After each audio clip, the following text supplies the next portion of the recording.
Donc, Samuel Dossé, je suis responsable technique au sein de l'agence qualité construction. Et donc, je vais vous présenter quelques retours d'expérience d'un des observatoires de cette agence qualité construction. Et puis, comme l'a dit Laurent, on pourra avoir une session de questions-réponses sur le sujet. Juste en quelques mots pour comprendre les enseignements que je vais présenter. Donc, le dispositif REX Bâtiment Performance est un des observatoires de l'agence qualité et construction. C'est l'observatoire qui est dédié spécifiquement aux risques émergents, c'est-à-dire qu'on s'intéresse uniquement aux bâtiments performants qui vont soit au-delà de la réglementation, soit qui ont eu une démarche environnementale particulière, l'utilisation de matériaux ou de produits particuliers. Dans tous les cas, ce sont des bâtiments précurseurs et on essaye d'anticiper les pathologies qui pourraient arriver demain sur ces bâtiments. L'AQC, c'est une association loi 1901 qui regroupe près de 50 partenaires de la filière construction. Donc, ça se veut un endroit neutre pour justement parler de la prévention des sinistres et améliorer la qualité dans la construction. Le dispositif Rex Bâtiment Performant, donc cette petite brique au sein de l'AQC, elle a une méthodologie, une façon de travailler qui est d'aller sur le terrain. Nous, on s'encadre de personnes dans les différents territoires pour sélectionner les projets qu'ils connaissent sur leur territoire, qui sont les plus en avant, etc. Donc, c'est une première étape qu'on fait avec eux. Durant cette première étape, ils vont rencontrer du coup les personnes qui sont à l'origine ou qui ont conçu ces bâtiments, ainsi que les maîtrises d'ouvrage et parfois aussi les usagers, et également quelquefois les entreprises sur des systèmes particuliers pour essayer de comprendre comment le projet a été mené, pourquoi tel ou tel choix ont été faits plutôt que d'autres. Et puis ils vont visiter ces bâtiments pour relever ce qui fonctionne et ce qui ne fonctionne pas. Et donc dans la deuxième étape, on a une base de données qu'on met à disposition. Ils vont pouvoir renseigner toutes les non-qualités qu'ils ont pu observer. Et nous, on travaillera sur une troisième étape à l'analyse de toutes ces données. Donc, en fonction des sujets qu'on veut étudier. Donc, par exemple, aujourd'hui, la ventilation, que ce soit simple flux, double flux, et ben, on va pouvoir faire des requêtes sur cette base de données pour récupérer toutes les non-qualités qui ont été observées. Donc, c'est des non-qualités qui ont été qualifiées. C'est-à-dire qu'on a cherché à comprendre ce qui s'était passé et aussi d'aller de voir un petit peu les impacts qu'avaient ces non-qualités. Et puis derrière, dans l'analyse, nous, on va chercher à corriger, à apporter des solutions correctives et apporter des bonnes pratiques pour les acteurs de la filière, donc que ce soit les entreprises, les concepteurs, mais également on essaye de donner des outils pour les formateurs, pour que les personnes soient formées avec directement des points de vigilance qu'on a vus sur le terrain. Et donc ça, c'est la quatrième étape, donc celle d'aujourd'hui fait partie, c'est la restitution de ce qu'on a pu voir sur le terrain. Donc moi, la présentation, elle va s'orienter donc sur la simple flux, la double flux, comme on l'a dit.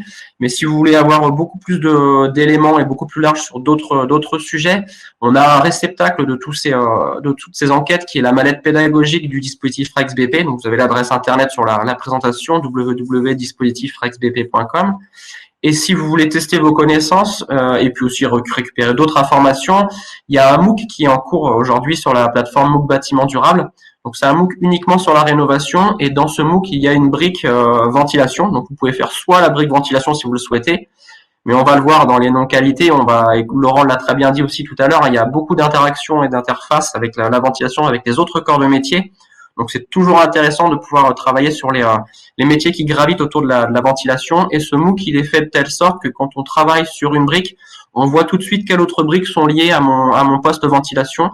Donc voilà, pour les menuiseries, pour les murs extérieurs, si je fais une isolation, etc., etc.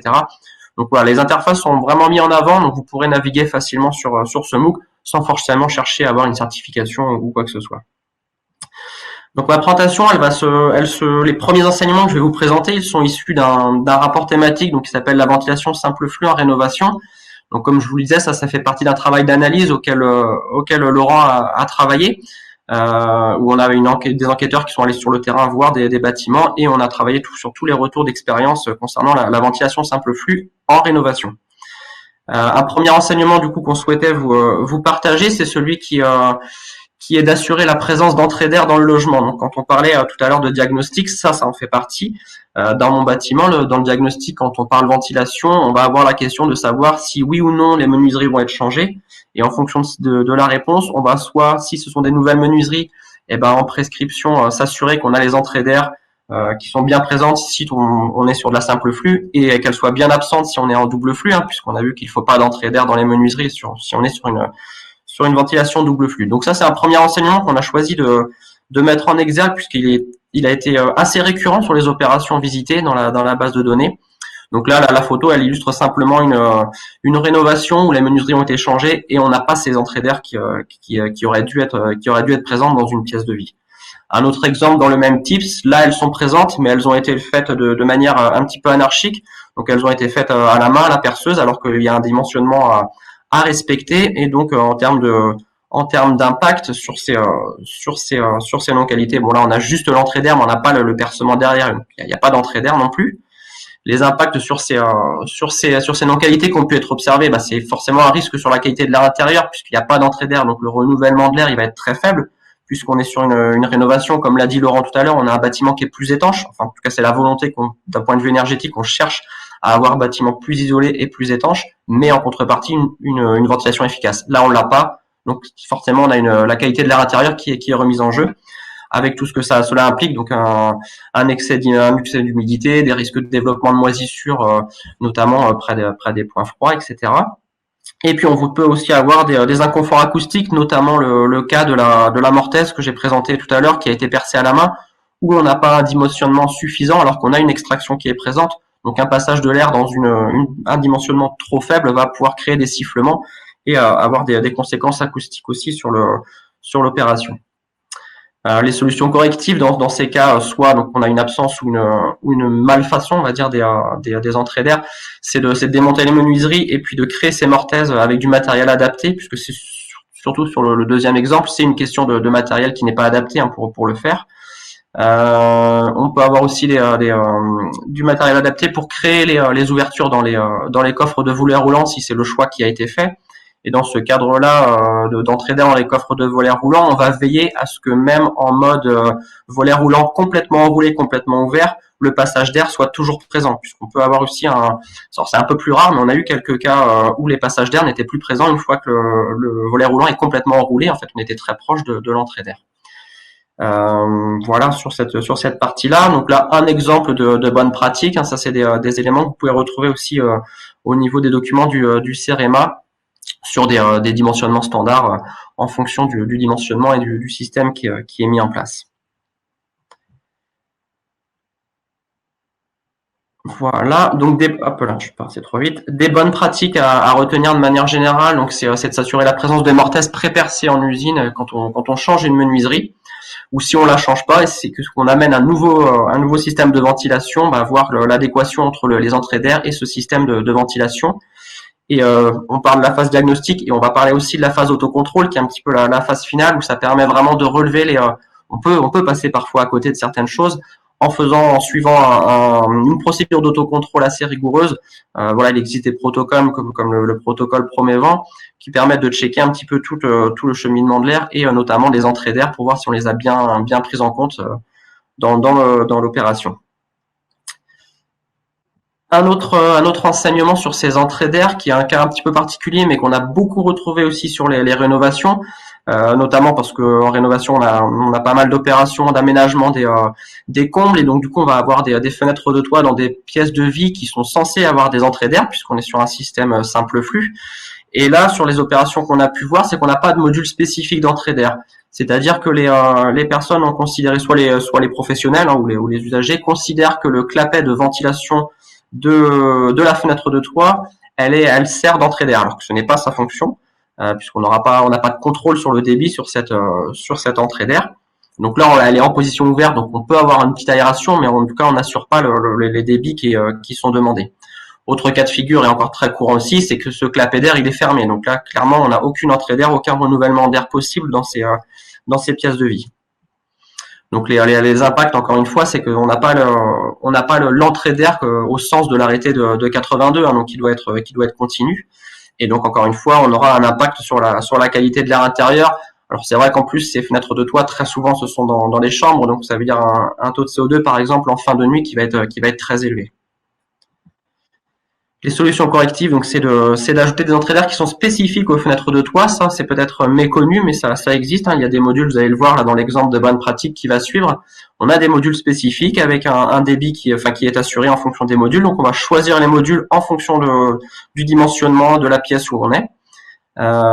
Et puis surtout, on va informer les occupants du bon usage de ce clapet de ventilation. À partir du moment où on a un module sur ces clapets de ventilation, ils ne peuvent pas être fermés dans tous les cas. Donc du coup, ça permet d'avoir un renouvellement de l'air qui sera continu. Et puis ça, c'est plus une préconisation, on va dire, en attendant d'avoir ce module d'entrée d'air, d'informer les usagers de laisser au maximum ce clapet ouvert pour quand même avoir un minimum de renouvellement d'air, même si on n'a pas le module adéquat dans le laps de temps entre le moment où on a détecté le défaut et où on va installer ce module, voilà, les prévenir de ce défaut. Donc voilà ce que je vous disais tout à l'heure, typiquement un exemple de module d'entrée d'air qui peut s'adapter au clapet d'ouverture des fenêtres de toit. Donc ça, j'en ai déjà parlé sur les bonnes pratiques de ces entrées d'air. Pour l'enseignement suivant, qui est celui de maintenir le principe de balayage d'entrée d'air, le balayage de l'air dans le bâtiment, on vous propose de le faire sous forme de questions. Voilà, comme ça va vous permettre de participer. Il n'y a pas que vous qui pouvez poser des questions, on va aussi poser des questions. Donc, quelles sont les règles à respecter parmi celles proposées lorsque le détalonnage des portes est le moyen retenu pour le transit de l'air entre les pièces principales et les pièces humides? Donc, on a eu sur le premier enseignement les entrées d'air. Maintenant, une fois que l'air est rentré dans le bâtiment, il faut qu'il circule au sein du bâtiment pour ventiler l'ensemble des pièces. Donc, je ne sais pas si la question Oui. peut être lancée directement sur le... Oui, alors la question est disponible dans l'onglet sondage que vous avez dans l'espace en haut à droite. Donc, cliquez sur l'onglet sondage et ensuite vous avez les réponses qui vous sont proposées, sélectionnées et il suffit ensuite de cliquer sur soumettre le vote. Alors, je sais pas, on va se donner 30 petites secondes et on va ensuite regarder les réponses.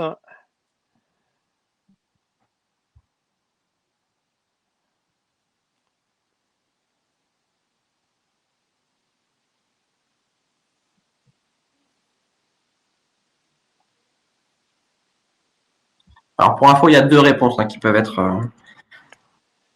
Je crois que vous pouvez en choisir qu'une seule, mais il y a voilà, sur l'ensemble des réponses proposées, vous avez 2 chances d'avoir la bonne réponse.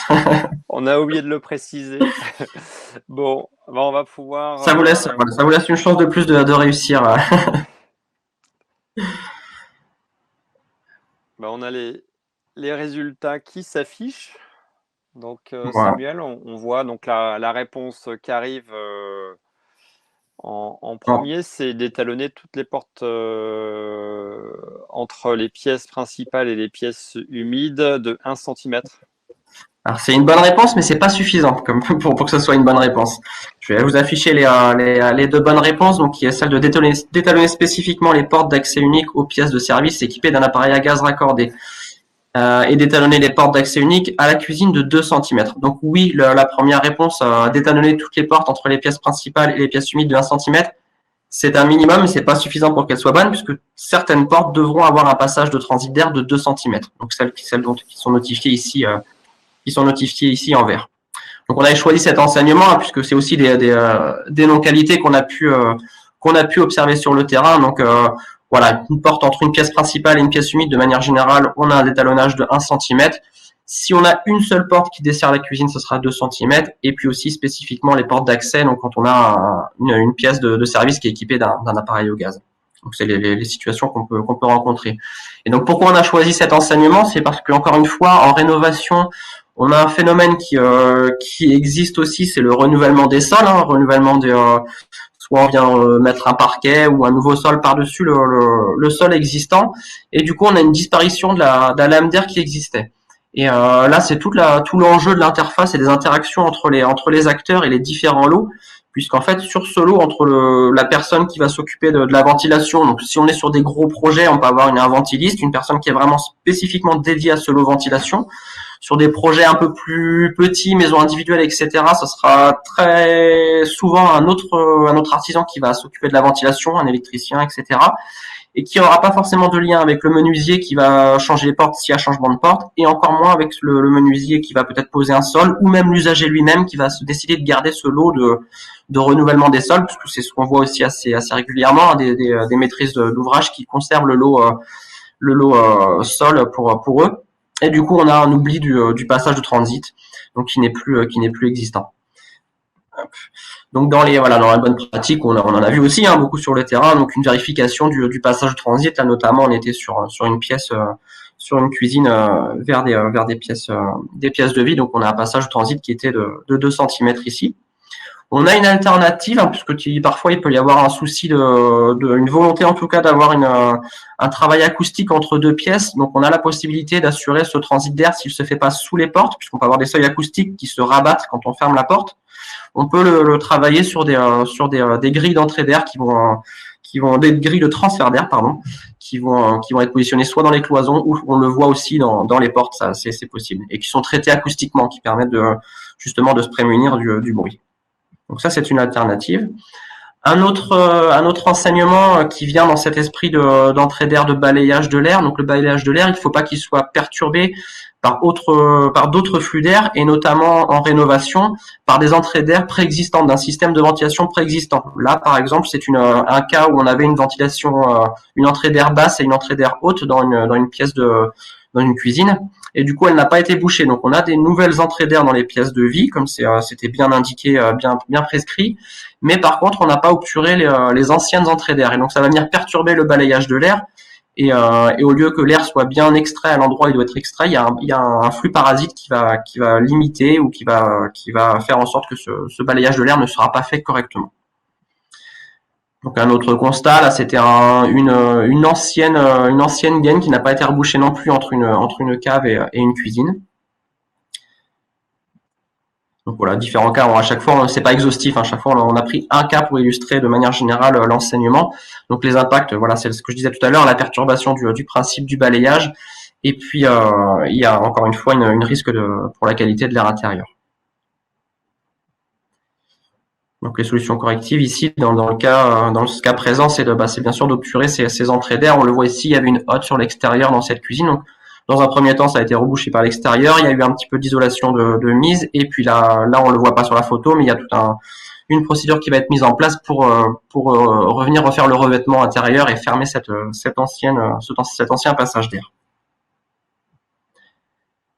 Donc, ce qu'il faut dans la partie diagnostic dont parlait Laurent également sur ce sujet-là, on a un besoin de recenser quel système était en place et du coup, qu'est-ce qu'il a pu induire comme entrée d'air et est-ce qu'on va les réutiliser ou non. Et si on les réutilise pas, il faut penser à les obturer. Le principe d'autocontrôle aussi en réception de chantier ou en fin de chantier, il permet aussi de balayer le logement et de voir si on a oublié des entrées d'air parasites.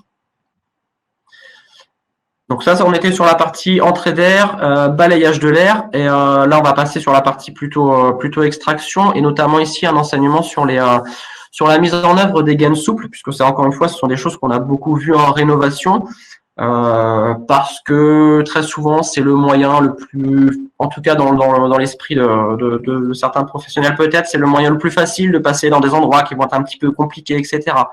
Et du coup, on se retrouve avec ce type de réseau qu'on voit à l'image ici, où le réseau d'extraction donc qui est réalisé en gaine souple, il présente beaucoup de points bas. On va avoir d'autres défauts aussi sur la photo d'après, des points bas, des réductions de section, c'est-à-dire pour accrocher les réseaux, on va venir entourer la gaine et trop la serrer, comme on peut le voir ici par exemple sur la photo. Donc on a une section qui va plus permettre d'assurer les débits d'extraction.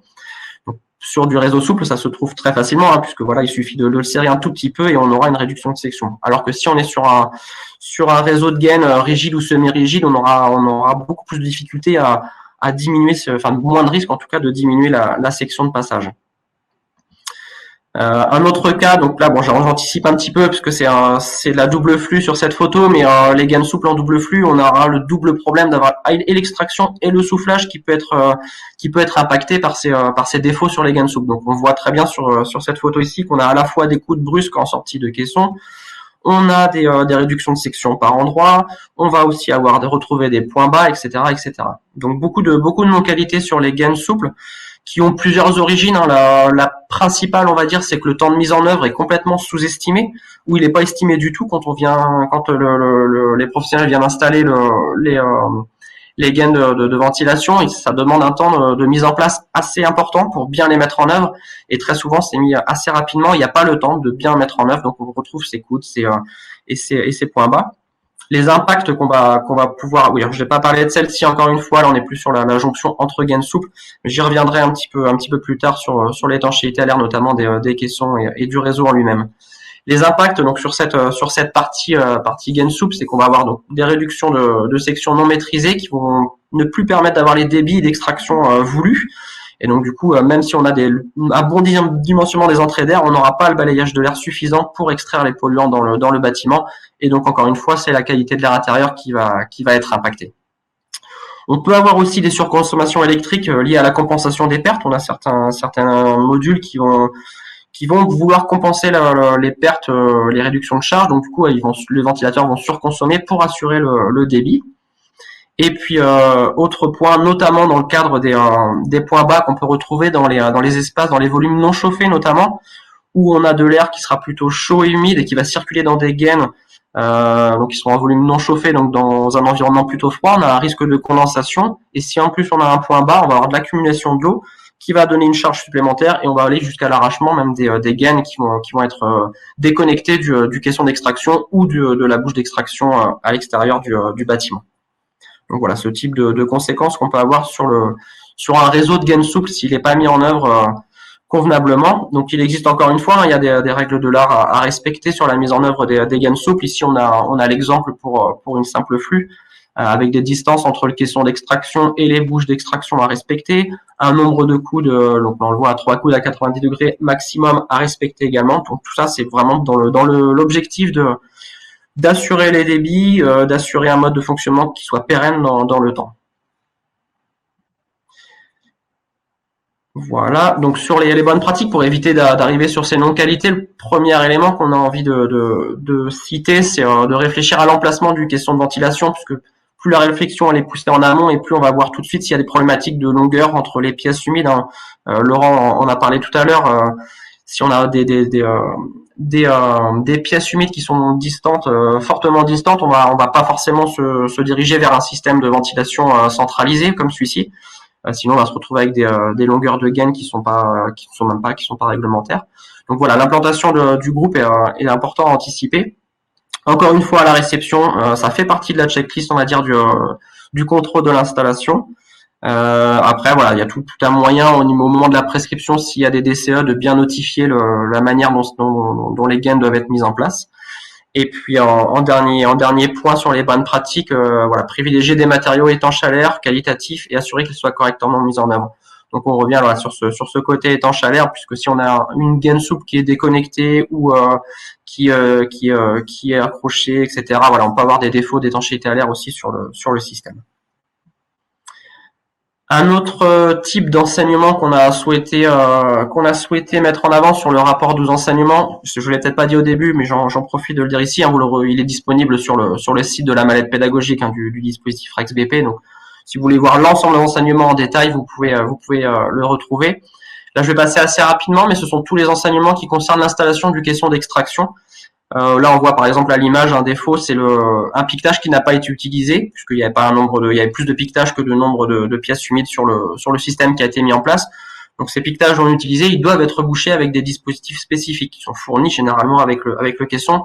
Là, c'est de l'adhésif de chantier assez classique qui a été utilisé, donc qui sera pas pérenne dans le temps et qui finira par ne pas tenir. Et donc en termes d'étanchéité à l'air et de perte de charge sur le réseau, ça sera important. Un autre cas de figure sur les questions d'extraction, là on est plus sur le côté acoustique, puisque là c'est un question d'extraction qui a été fixé directement sur une paroi, donc transmission des vibrations sur la pièce d'à côté, etc. Donc on a cette donnée aussi acoustique à prendre en compte dans la mise en place d'un caisson de ventilation. Donc voilà, les impacts, je les cite au fur et à mesure, mais l'inconfort acoustique, diminution de la pression et encore une fois la qualité de l'air intérieur qui est mise en jeu.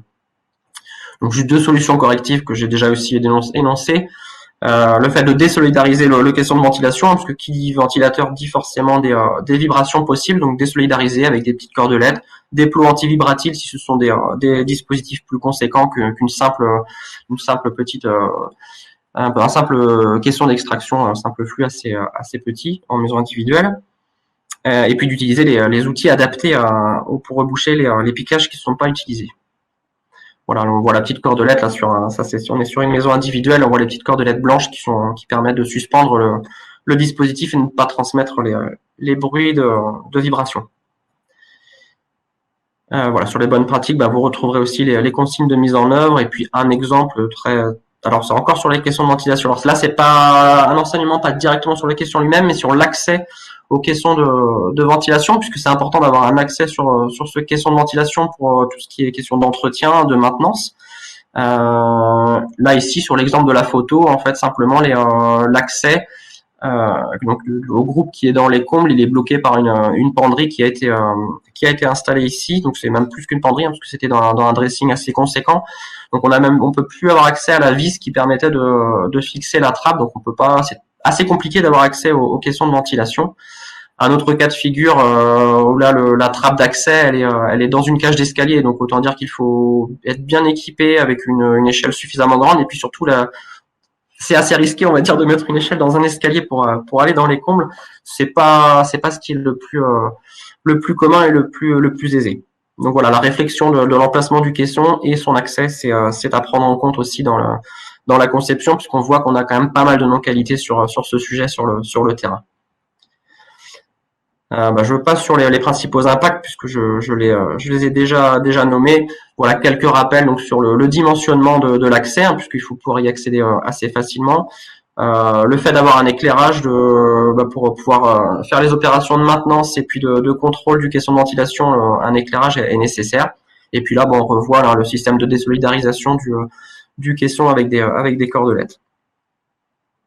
Donc voilà, c'était pour passer quand même assez rapidement sur ce question de ventilation, mais c'est un sujet qui est important. En rénovation, donc les bonnes pratiques, voilà, lors de la visite préalable, il faut identifier les contraintes qui sont dues à l'existant. On en parlait pour les gaines souples tout à l'heure, c'est valable aussi pour les caissons. S'il y en avait pas, où est-ce que je le mets, qu'est-ce que j'ai comme place disponible pour le mettre. Et c'est à partir de ce diagnostic qu'on va faire les choix.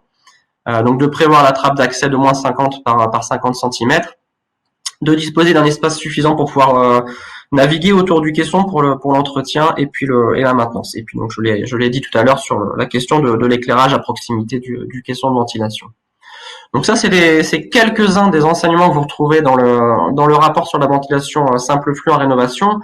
Et là, les quelques éléments complémentaires que je vais vous donner, ce sont des enseignements qui sont issus d'un deuxième rapport qui a été travaillé dans le même temps sur la ventilation double flux en rénovation. Donc là, juste quelques spécificités. On retrouve des enseignements qui sont communs aux deux, sur le balayage de l'air, etc. Et puis forcément des enseignements qui sont spécifiques à l'un ou l'autre des systèmes.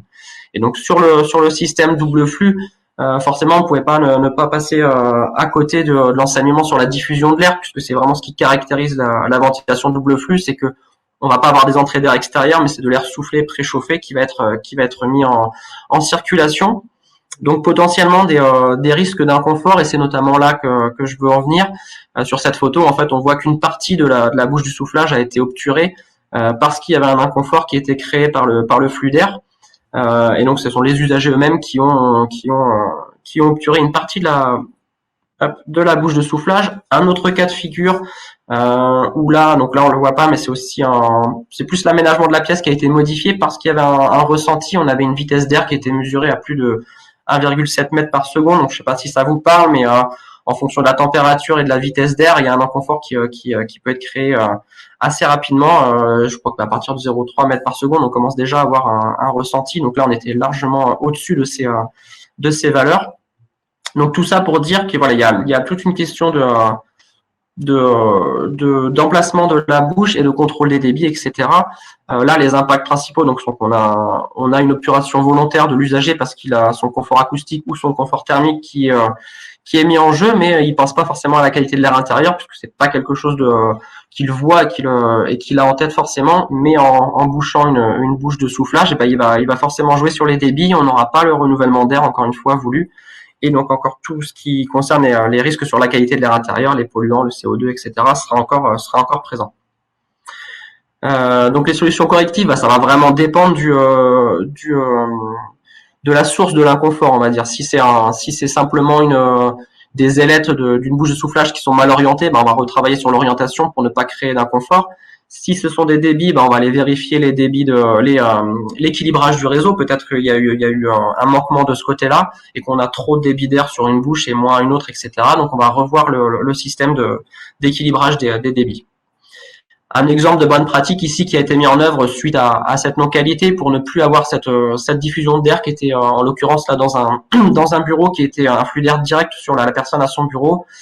C'est une bouche à effet Coanda qui a été mise en place, c'est-à-dire que le flux d'air il est dirigé vers le plafond et il descend pas directement sur la personne. Donc on n'a plus cet inconfort qui est créé.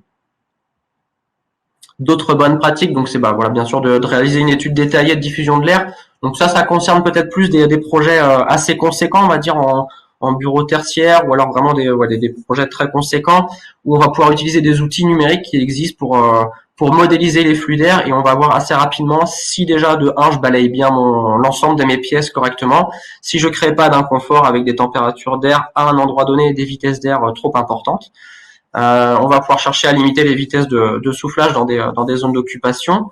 J'ai parlé de l'équilibrage tout à l'heure, et encore une fois, comme on en a parlé depuis le début, autant il y a la phase diagnostique et aussi il y a la phase de réception avec l'autocontrôle. Et là, en autocontrôle, on peut effectuer des mesures de débit pour bien vérifier à réception qu'on n'est pas sur des choses qui soient trop importantes en termes de débit et qui vont, quoi qu'il arrive, créer de l'inconfort. Autre inconfort, donc là on était c'est une non-qualité qui permettait de modéliser l'inconfort acoustique. Donc il peut être engendré par des débits trop importants comme on l'a vu tout à l'heure, mais il peut y avoir d'autres sources de cet impact sur des non-qualités sur le réseau, c'est-à-dire des transmissions de bruit de la centrale jusqu'aux bouches de soufflage, soit par des bruits de vibration, comme on a vu tout à l'heure par exemple, mais là qui sont transmises au sein du réseau, parce qu'il n'y a pas forcément de pièges à son qui sont mis en place. On peut aussi avoir on a eu le cas aussi de problématiques acoustiques sur des réseaux qui présentaient trop de points singuliers, donc des coûts trop importants, etc. Donc qui ont fait que le flux d'air crée lui-même des problématiques acoustiques. Donc voilà, principaux impacts, inconfort acoustique. Donc on va peut-être encore retrouver sur alors on n'a pas eu le cas si on a eu le cas de questions de ventilation, les usagers ont complètement éteint en fait la ventilation parce que ça faisait trop de bruit la nuit, etc. Donc on peut avoir ce type d'impact sur ces problématiques d'acoustique. Donc là voilà, pour illustrer l'exemple de bonne pratique, j'ai mis là ici un exemple sur un question de double flux, un piège à son qui a été mis en sortie de question pour éviter de la transmission des bruits liés aux questions d'extraction.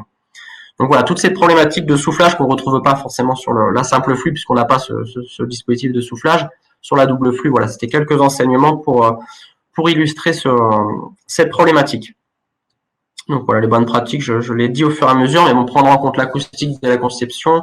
Oui, alors placer les entreprises de réalisation dans une logique d'exigence de résultats. Donc c'est voilà de leur imposer le contrôle à réception, en fait, de voir si on a bien les débits, mais également ce phénomène acoustique aussi aux bouches de soufflage, ils peuvent le vérifier à réception.